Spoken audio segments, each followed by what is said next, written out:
Queridos irmãos e irmãs que estão aqui neste belo santuário, queridos irmãos e irmãs que nos acompanham em casa pelas muitas mídias que transmitem esta nossa Eucaristia, quero saudar de modo muito especial os irmãos e irmãs que vieram lá da nossa diocese, que também estão por aí em algum lugar, fizeram um longo caminho para estarem participando aqui conosco desta Eucaristia.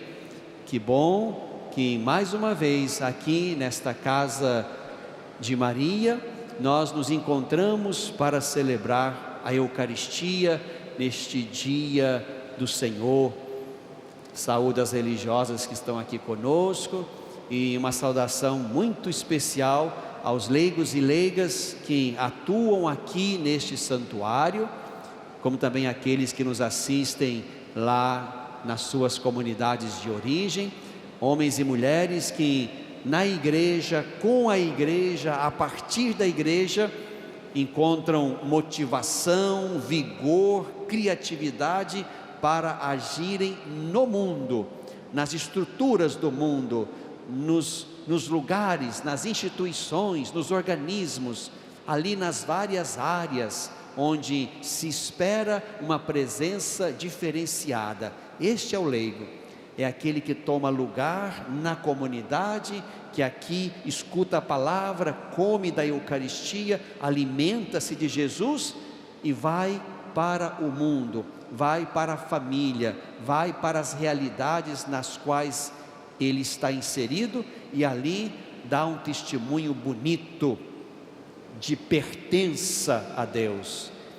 É disso que o nosso mundo está precisando, de gente com identidade religiosa definida, capaz de enfrentar, de responder, de reagir às muitas situações de anti-reino que encontramos lá, já que estamos aqui na igreja para sermos sementes boas, que haveremos de fermentar o mundo, temperar o mundo, iluminar o mundo com a verdade que vem de Deus, de modo que o reino de Jesus vá se esparramando por toda a parte. Então a minha saudação muito especial e grata aos leigos e leigas que estão aqui e que nos assistem também em casa. São Cirilo de Jerusalém dizia: anunciamos não só a primeira vinda de Cristo, esta marcada pelo sofrimento, mas anunciamos também a segunda vinda, gloriosa, na qual o Senhor vai instalar definitivamente o seu reinado. O tempo do advento no qual nós estamos, irmãos e irmãs, nos faz pensar essas duas realidades da fé. Nesse primeiro pedaço do advento, nós vamos exatamente pensar na segunda vinda de Jesus. E nós cremos nisto, hein? Nós cremos nisto. Jesus vai voltar. E foi Ele quem disse. Jesus vai voltar. Diga isso aí. Jesus, não se esqueça disso não. Nós rezamos isso todas as vezes que professamos a fé. Donde há de vir a julgar os vivos e os mortos, e o seu reino não terá fim. Jesus vai voltar. E isso para nós deve ser motivo de alegria, não de medo, como ensinava Agostinho. Como assim? Como eu digo que amo o meu Senhor e tenho medo de me encontrar com Ele? Não, essa volta do Senhor deve nos trazer profunda alegria. Por isso que nós dizemos também na missa: vinde, Senhor Jesus. Vinde, Senhor Jesus. Este foi o canto e a oração da primeira comunidade. Este é o nosso canto e a nossa oração.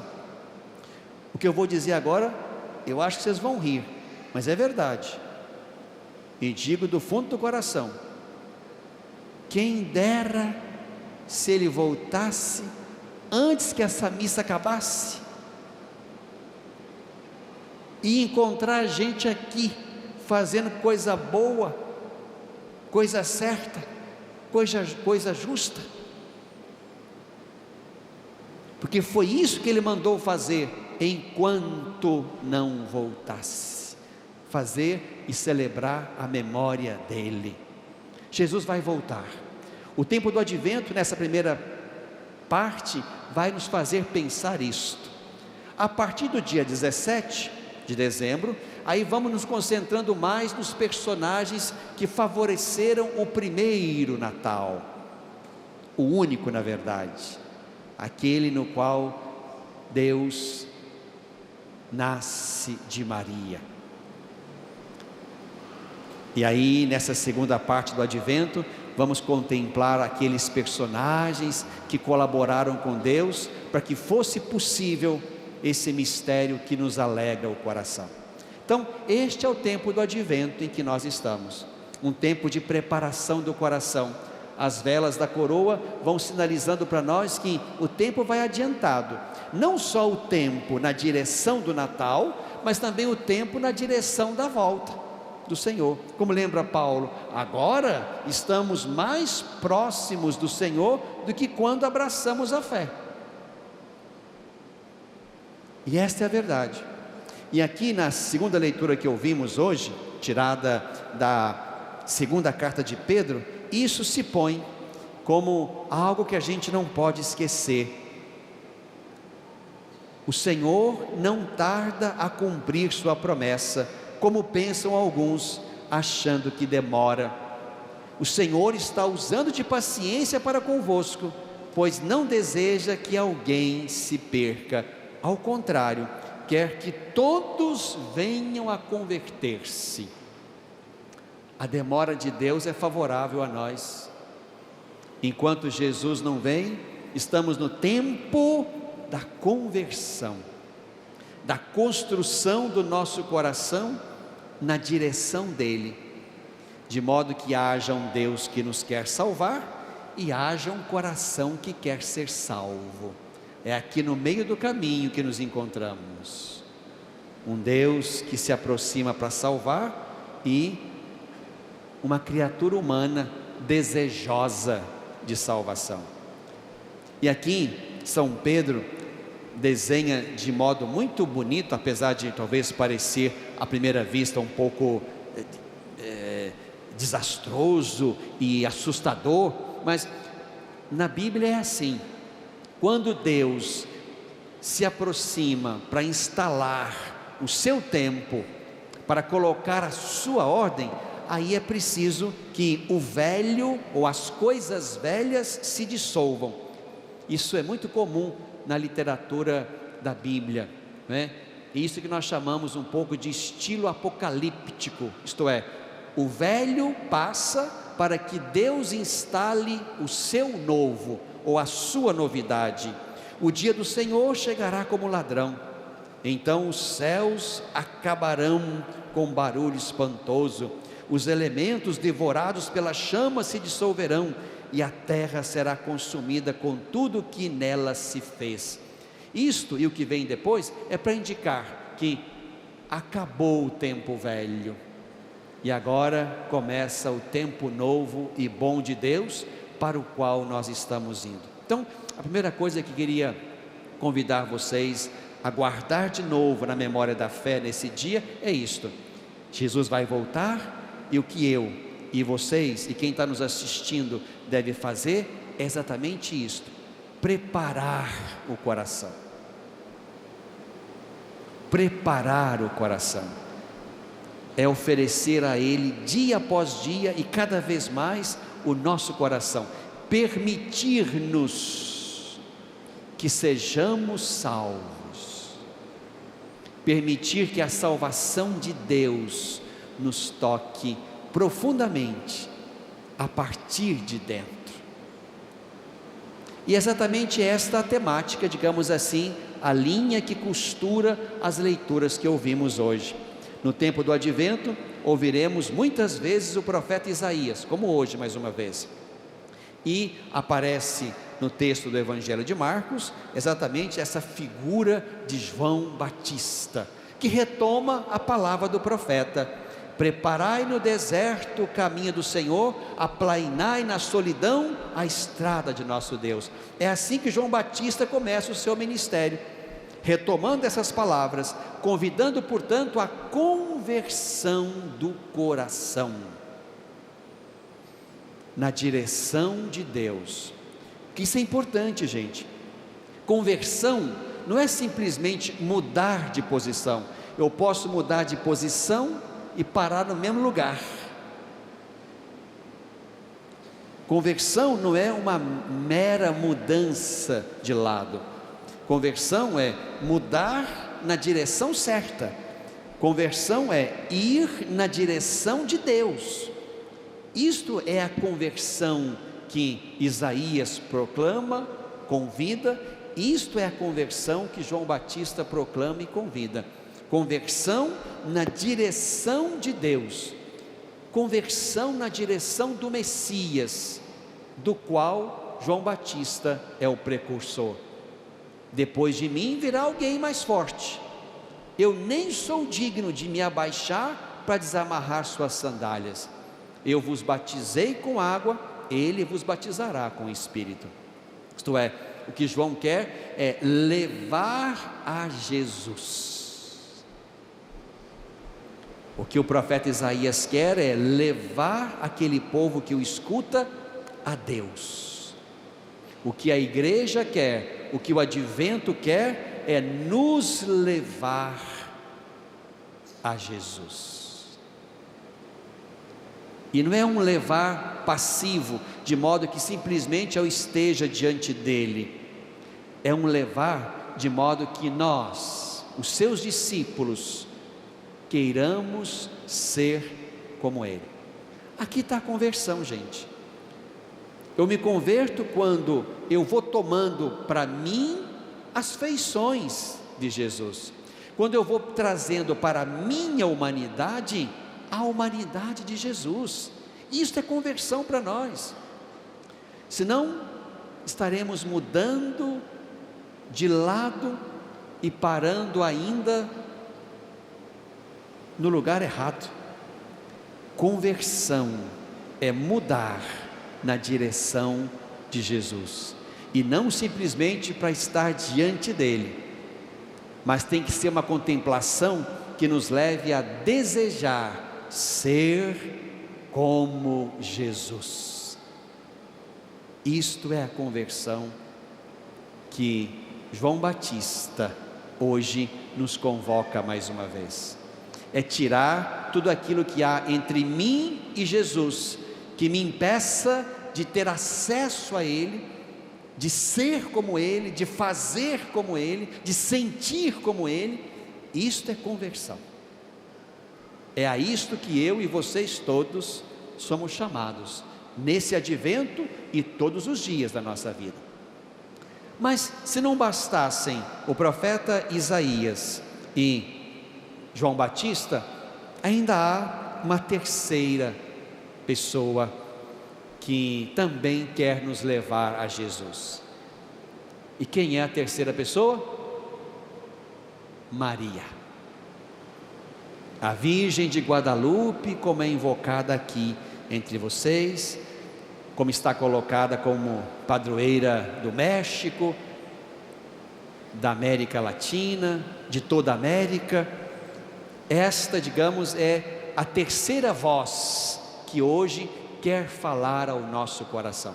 Imagino que vocês muitas vezes já escutaram a história desta belíssima tradição mariana lá no início da evangelização no nosso continente. Eu sempre digo que essa tradição mariana traz elementos muito preciosos para a evangelização. Se conversão é levar a Jesus, se isso é conversão, exatamente aqui está todo o nosso trabalho evangelizador. Evangelizar é apresentar Jesus e ajudar aquela pessoa a começar sempre a partir de Jesus. Isto é evangelizar. Porque se não houver anúncio explícito de Jesus, isso não é ainda evangelização. A evangelização supõe um anúncio explícito de Jesus e um convite a ir com Ele, a segui-lo. Isto é evangelizar. E percebam que aí, nessa bela tradição mariana, existem elementos preciosos que nós precisamos recuperar para a nossa missão evangelizadora. Queria sinalizar alguns dentre tantos. Para mim, a primeira coisa importante na evangelização é considerar o outro na sua personalidade, na sua individualidade. Quando a Virgem aparece àquele índio, ela não diz para ele, psiu, psiu.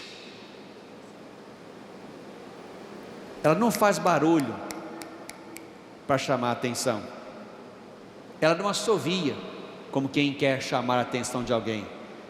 Ela diz, Juanito, Juanito. Isto é, ela pronuncia o nome dele. E fala com ternura, porque Juanito não era o nome dele era João. Mas ela escolhe ainda um jeito ainda mais terno. Juanito, Joãozinho. Gente, aqui está certamente o primeiro dado que a nossa evangelização deve retomar, isto é, a ternura, o tratamento. É assim que Deus nos trata, pelo nome. Por isso que no batismo se dá um nome. Não é só passar pelas águas. Eu te batizo, José Carlos. Deus nos conhece por um nome. E a nossa evangelização, enquanto um processo de levar a Jesus, também tem que recuperar isto, o jeito terno de lidar com as pessoas. Isto é, vencer toda postura burocrática, formal, e chegar perto, pronunciar o nome. Gente, isto sem dúvida alguma é um traço importante que nós precisamos retomar e melhorar. Este é um traço que considero importante naquela situação, naquela trajetória. Um outro ainda, que penso que certamente é algo que nós também precisamos retomar. Naquelas terras certamente havia milhões de indígenas que a colonização deu conta de eliminar. O nosso continente era habitado, se não por mais, e certamente por mais, mas por 3 grandes grupos indígenas: astecas, maias e incas, com civilizações avançadas. E tudo isso de alguma maneira foi dizimado. Por isso temos que reconhecer que não só a colonização, mas também a evangelização, em muitos momentos foi dramática, esteve literalmente na contramão. Mas é também verdade que houve belíssimas experiências de evangelização, gente que de fato foi amada, tratada pessoalmente e cuidada. Basta que a gente se lembre, por exemplo, das missões jesuíticas, também aqui no sul do país.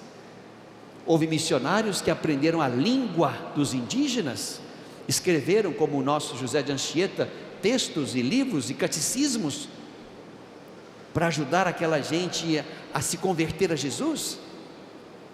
Então houve sim experiências maravilhosas, mas aqui, aquela Virgem Santíssima que aparece ao indígena, podendo ter aparecido, se quisesse, a um dos clérigos que habitavam aquelas terras, ou a um dos colonizadores, não, ela foi gastar tempo e ternura com o indígena, que representava os milhões e milhões de outros que estavam com ele nestas terras, para dizer que era preciso de alguma forma também fazer chegar até eles o evangelho do seu Filho Jesus Cristo, e fazer isso com ternura de mãe, é o segundo elemento. E um terceiro, para ficar só em 3. Maria, nem lá em Guadalupe, nem em nenhum outro lugar, chama atenção para si. A missão difícil que ela deu àquele índiozinho de ir ao bispo, pedir ao bispo que construísse ali uma igreja, a frase continua: para que neste monte o meu filho Jesus Cristo seja amado e adorado. Isto é, Maria é outra, como João Batista, que quer levar a Jesus, que não chama atenção sobre si ou para si, mas quer levar a Jesus, o seu Filho querido, no qual e pelo qual nós temos salvação. Por isso, irmãos e irmãs queridos, é muito importante que a gente retome exatamente essa palavra preciosa que ela disse ao índiozinho no meio das suas muitas preocupações, uma delas o cuidado do tio doente. Exatamente numa das últimas aparições, em que ele cortou caminho para não perder tempo, porque ia lá na vila buscar o padre para atender o seu tio que morria. Foi aí que, cortando o caminho, ela mesma também foi por outro caminho e encontrou por lá, e escutou dele, viu nele a preocupação com o tio que morria, a ponto de ter procurado um outro lugar para não ter que passar lá e ter que escutar de novo o pedido de ir ao bispo. Ela disse para ele: não estou aqui que sou tua mãe? Teu tio está bem, curado, vai fazer o que te pedi. Tu não estás debaixo da minha sombra e do meu cuidado? Tu não estás no meu regaço? De que mais necessitas? Que não te aflija nem te inquiete coisa alguma. Irmãos, irmãs, queridos, façamos nossas essas palavras de Maria. A Juan Diego, cuja memória celebramos ontem. E vamos também aos irmãos e irmãs que estão conosco no mundo, marcados por muitas aflições, por muitos problemas, por muitas tribulações. Vamos, como Maria fez, vamos levar a eles também a certeza do amor de Deus, a certeza da proximidade de Deus. Isto é Natal, a festa de uma presença, expressão de uma proximidade. Vamos dizer isto, vamos sentir isto e vamos dizer isso aos irmãos. Façamo-nos também, como Maria, evangelizadores. Coloquemos também nossos irmãos queridos debaixo da sombra e do cuidado da Virgem Santíssima, e nós mesmos nos alojemos aí, de modo que queiramos, na docilidade, deixar-nos conduzir pela Mãe, que haverá de nos levar ao seu Filho Jesus Cristo. Estamos na igreja, estamos nesta igreja, não porque Maria seja a figura central da nossa fé, temos consciência disto. A pedra fundamental é Jesus. Os alicerces os pilares são os apóstolos, mas toda construção precisa de telhado. Maria pode ser o telhado que guarda e protege a comunidade do seu Filho Jesus. Eis teu Filho, é a palavra de Jesus na cruz, e essa palavra nunca será esquecida, nem por aquele discípulo e nem pela igreja que ele representava. Nossa igreja tem pedra fundamental, Jesus. Nossa igreja tem pilares, os apóstolos. Nossa igreja tem telhado, é Maria, que nos põe debaixo da sua sombra, do seu cuidado, e aí nos quer manter no caminho de Jesus, o seu Filho. Que Maria cuide de cada um que está aqui, que Maria cuide de cada um que agora nos assiste e que vive lá suas muitas dificuldades, provações, desafios, enfrentamentos, doenças. Que Maria também se aproxime através de nós, da nossa presença amorosa, para dizer também a esses irmãos e a nós de novo: não estou aqui e sou tua mãe?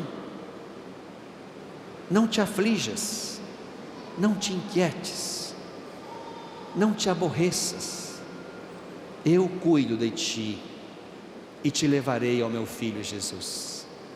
Só valerá a pena, só valerá certamente o nosso empenho em construir a nossa devoção mariana, se Maria nos levar a Jesus, ou melhor ainda, se permitirmos que Maria nos leve a Jesus. Que seja assim, que nesse próximo dia 12 de dezembro, em que vocês aqui vão celebrar a festa de Nossa Senhora de Guadalupe, que cada um leve consigo, desde hoje, a certeza de que Maria não se esqueceu da missão que Jesus, o seu Filho, confiou a ela.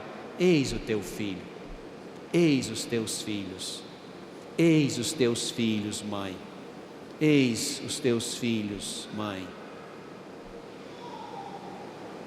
De modo que com ela nos acheguemos a Jesus e permitamos que Jesus nos salve, desde aqui até o último momento em que nós ou nos deixamos salvar ou permaneceremos na morte. Nada te aflija, nada te aborreça, sou tua mãe, não importa o que aconteça. Nada te aflija, nada te aborreça, sou tua mãe, não importa o que aconteça. Vocês, nada te aflija, nada te aborreça, sou tua mãe, não importa o que aconteça. Glória ao Pai, ao Filho e ao Espírito Santo, como era no princípio, agora e sempre. Amém.